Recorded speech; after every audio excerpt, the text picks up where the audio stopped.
ఇక ఈ రైతుల బాధలు చూడు. ట్రాన్స్ఫారం ఎక్కడ పెట్టిండ్లంటే తీసుకుపోయి ఎట్లా పెట్టిండ్రు.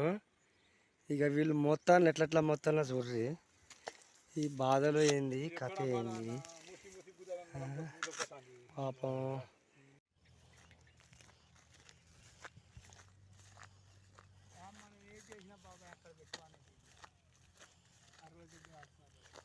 ఇంకో ఈ విధంగా పొలం ఎండిపోయింది రైతులది.